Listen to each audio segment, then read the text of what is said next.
Time Troopers and the Starlit Treasure. The whirring of the Chrono Cruiser's engine resembled a particularly agitated washing machine on spin cycle. Inside, Ethan, the self-proclaimed captain of this rickety vessel of temporal exploration, clung to his hat as their latest jump into the unknown commenced. Beside him, Noah, the resident tech whiz and resident worrier, kept patting the engine with nervous mutterings about dimensional tears and chronological paradoxes. In the back, Luke, the resident skeptic and resident snack enthusiast, munched on a bag of space crisps and grumbled, "Told you we should have stuck to collecting ancient space trading cards. Less likely to explode." Abby, the resident history buff and voice of reason, calmly adjusted her goggles and peered at the holographic map. "According to my calculations, we should arrive at the Starlit Lagoon in precisely, oh dear." The Chrono Cruiser lurched violently, throwing everyone against the bulkhead.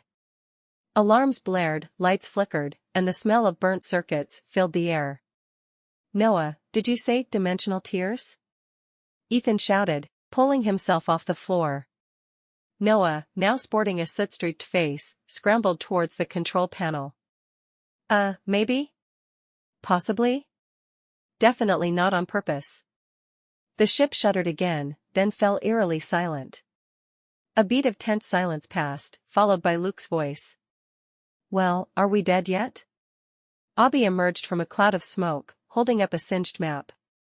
"Not dead, but possibly marooned in the Cretaceous period?" Luke choked on his space crisps. "What? Dinosaurs? Seriously? I knew this time travel business was bad for your health." A low rumble echoed from outside the ship. Ethan cautiously peeked out a window. His jaw dropped. Towering ferns swayed in the prehistoric breeze, and enormous reptilian shapes lumbered through the landscape. "Okay, maybe collecting trading cards wasn't such a bad idea," Luke whimpered. Suddenly, the ground split open, and a colossal head with rows of razor-sharp teeth emerged. A Tyrannosaurus Rex, twice the size of their ship, stared at them with hungry curiosity. Noah, ever the optimist, chimed in, "Well, on the bright side, think of the fossil fuel savings." Ethan, channeling his inner captain, rallied the crew. "Panic later, escape now." Noah, get the engine back online. Abby, figure out how to communicate with this overgrown lizard. Luke, find something we can throw at it, preferably not me. As the T-Rex roared and stomped closer, Luke tossed a half-eaten bag of space crisps. The dinosaur sniffed it, sneezed a plume of smoke, and lumbered away in confusion. Ethan let out a sigh of relief. "Close call, team. But remember, even when time travel throws you into a prehistoric blender, there's always a way out, usually involving space crisps and creative distraction." Noah, still tinkering with the engine, mumbled, "Or maybe not overloading the dimensional stabilizer next time." Abby chuckled, "Indeed. Perhaps a little more research and a little less enthusiasm from Captain Spontaneous might be in order."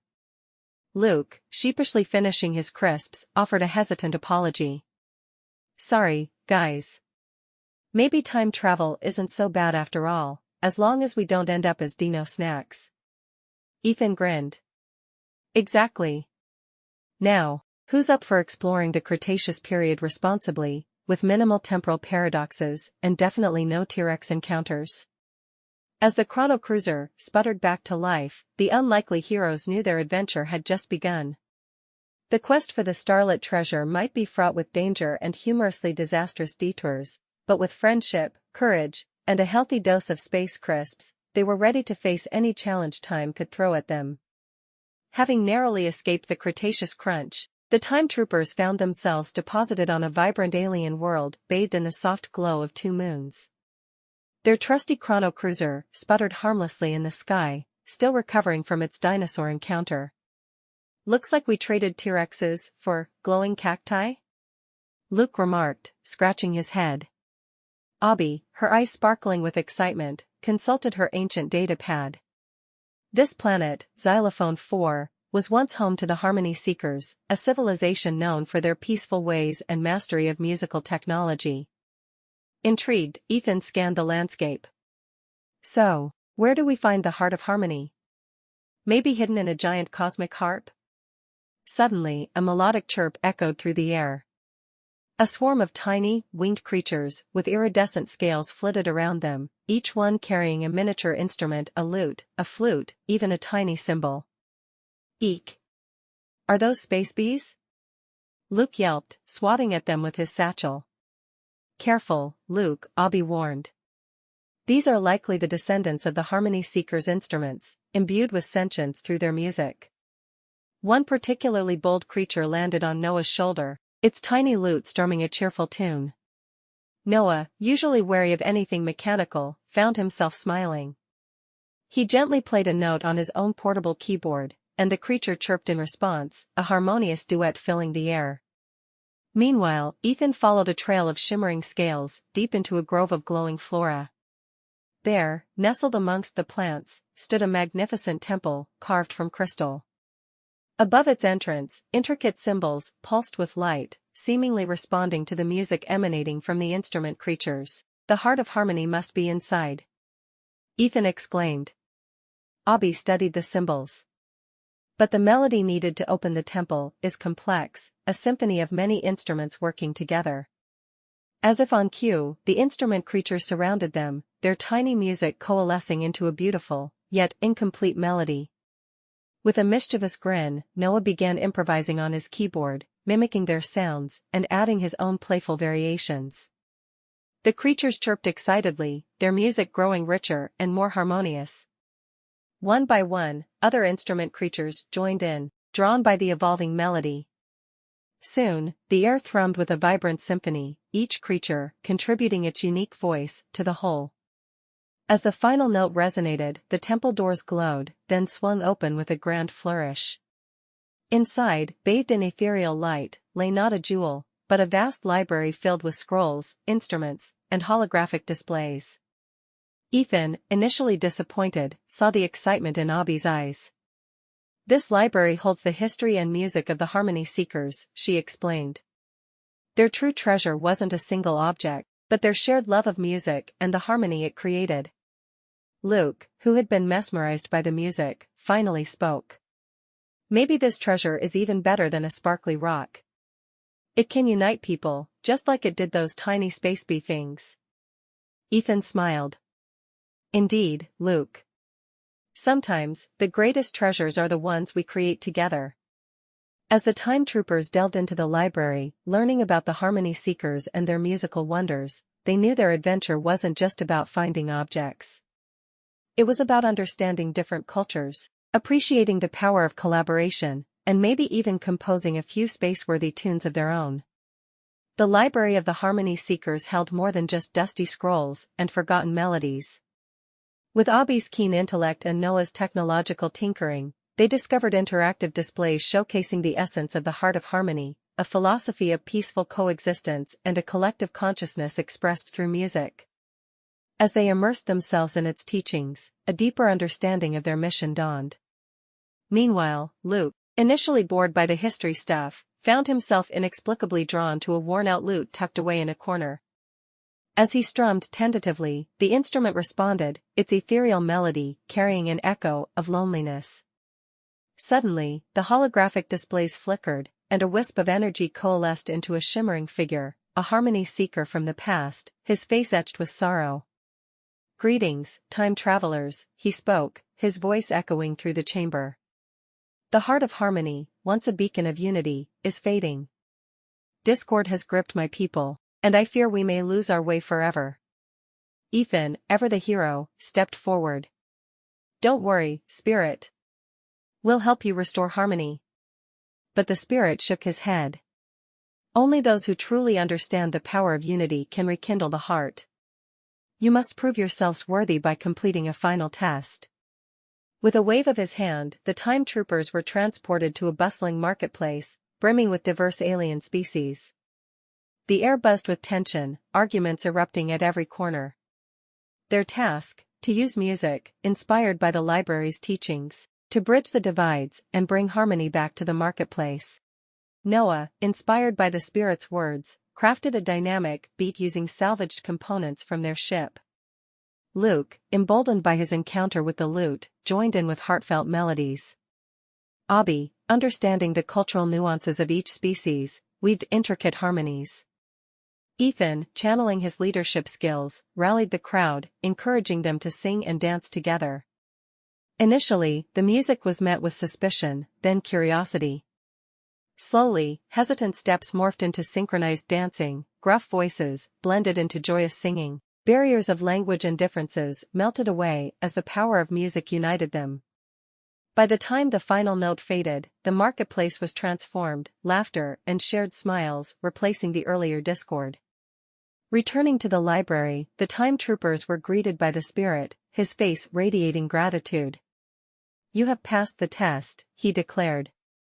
"Your understanding of unity and the power of music is true. The heart of harmony shall resonate once more." But as the library pulsed with renewed energy, a discordant alarm blared from the chrono cruiser. Noah, his face pale, revealed a temporal anomaly growing around the ship. Their unexpected detour had caused a ripple in the timestream, threatening to unravel their future. "We have to leave, now," Noah exclaimed. "This anomaly could trap us forever." As they scrambled back to their ship, the spirit spoke, his voice laced with urgency. "Though you must depart, the knowledge you've gained shall endure. Carry the message of the heart of harmony, and wherever you go, spread its message of unity through music." With a heartfelt farewell, the time troopers were sucked back into the chrono cruiser, the anomaly sealing behind them. They found themselves hurtling back to their own time, but not unscathed. Their ship was battered, their supplies depleted, and the temporal anomaly had left a lingering strain on the timestream. Yet, despite the challenges, their hearts resonated with the spirit's message. They had witnessed the power of music to bridge divides and create harmony, a treasure far more valuable than any jewel. Their adventure might be over, but their newfound purpose had just begun. The chrono cruiser limped back to their headquarters, a far cry from its usual sleek self. Repairs took days, fueled by instant ramen and Noah's ingenuity. While waiting, the team pondered their experience. Luke, usually the skeptic, confessed, "Maybe time travel isn't so bad after all. It showed me the power of music to connect everyone, even grumpy aliens." Abby, her eyes shining, added, "And the library. Imagine all the knowledge we can share, not just about the past, but about the importance of harmony." Ethan, ever the leader, nodded. "We can't fix the anomaly alone, but we can start small. Share the music, share the stories, and inspire others to create their own harmonies." Noah, now sporting a patch over a singed eyebrow, grinned. "With a few upgrades to the chrono cruiser, of course. Maybe a shield against timey-wimey mishaps?" Their first stop was their local school, where they presented a captivating show. Not only did they share the music of the harmony seekers, but they also used their historical knowledge to create interactive exhibits about famous figures who promoted peace and unity.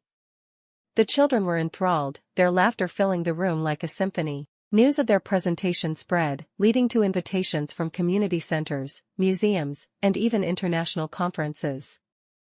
The Time Troopers, once a ragtag team of time-traveling misfits, became ambassadors of harmony, their adventures not just thrilling tales, but testaments to the power of understanding and cooperation.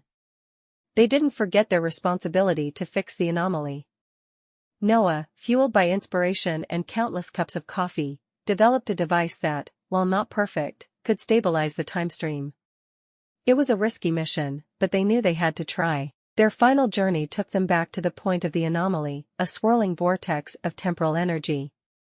With hearts pounding and hands steady, they deployed the device. It sputtered, sparked, and worked. The anomaly shrank, then vanished, leaving the timestream whole again. As they returned home, they weren't just time travelers anymore. They were the harmony seekers of their own time, carrying the legacy of a forgotten civilization through music, knowledge, and most importantly, the belief that even the smallest act of kindness can create a ripple effect of harmony, changing the world one note at a time. The end.